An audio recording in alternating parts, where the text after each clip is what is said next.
In today's video, I'm highlighting 5 recent sales from my Antique Central website, and these were all sales that flew off the shelves. Some were rare, some were rustic, but every single one of them found a new home within days of being listed. Starting with something solid and handmade. Item 1 is a hardwood milking stool. This handmade milking stool is rustic in the best possible way. Dating from the early to mid-20th century, it features a hand-turned seat and 3 jointed legs. Its deep patina came from decades of use, and that's what gives it its appeal. Sold for £45 with free shipping, it was snapped up by someone who clearly appreciated genuine craftsmanship. It's a small, practical item that will likely be used as either a stool or a plant stand, but there's no doubt it's full of antique charm and will look great as a piece of home decor. Item 2 is definitely something with a bit more glint and gleam. It's a 19th century Victorian brass coal scuttle. Decorative and affordable, it has its original riveted handles, beautiful proportions, and a rich polished patina. Not too shiny, just enough to stand out from the crowd. It's evocative of the Victorian, or possibly early 20th century Edwardian era, affordable at the asking price, and surprisingly versatile. Sold for £45 including delivery, it was one of those pieces that photographed well in the lightbox and felt good to handle. I always pick them up if I can get them for less than a tenner, but it's getting harder to find them at that price. Now for something sleeker, and you might argue, more elegant, although that's in the eye of the beholder. Item 3 is a mid-century teak magazine rack by Fyne Ladye Furniture of Oxfordshire in England. Designed in the 1960s or early 70s, it features clean Scandinavian-inspired lines and elegant proportions. Crafted in Banbury by Richard Hornby's workshop, these racks aren't easy to find nowadays, especially in this good condition. It hits the sweet spot between mid-century design, functionality, and utility, and was gone within hours of listing for £45 including shipping, which makes me think I could have asked for more. Having said that, I made a small profit, and I'm sure the buyer is more than happy with their purchase, given its almost mint condition. It's likely to be repurposed as an album rack and is one of my personal favorites. If you'd enjoy watching my videos, consider buying me a coffee or making a super thanks payment. All donations are used to improve the quality of the channel with the purchase of updated software and better AV equipment. You'll find the link in the video description below, and if you do donate, thank you. I appreciate your generosity and support. Moving into finer territory, and one that will surprise my regular viewers, as I don't sell glass. Or do I? Item 4 is an exceptional French Daum crystal Madonna figurine. It's been manufactured using heavy lead crystal at the famed Daum glassworks, located in a town called Nancy in northeastern France. It's signed to the base, and by design, it's simple, reverent, and beautifully made. A striking piece of French ecclesiastical art. It sold to a collector of sacred Daum art for £60, including UK shipping, within 48 hours of being listed, which was no great surprise. Maybe I could have priced it higher, but my business template is to shift stock as quickly as possible, which often means taking a hit on my profit margin.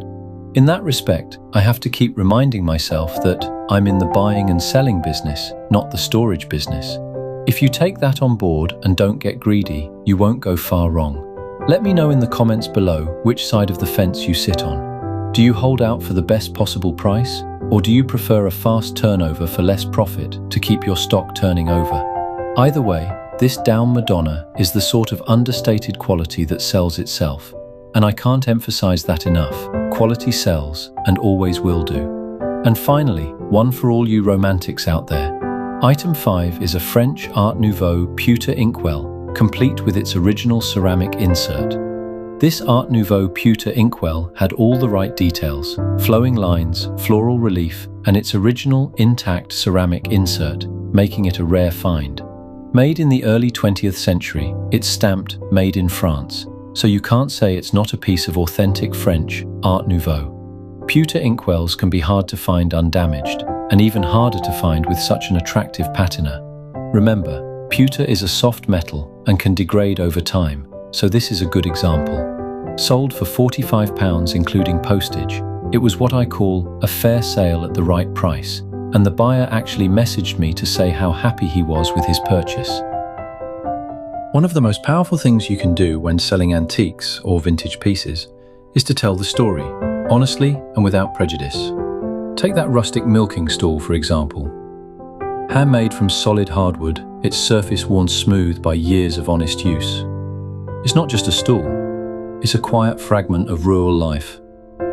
You can picture it in a working pre-war dairy, shaped by hand tools, tucked beneath beams darkened by time.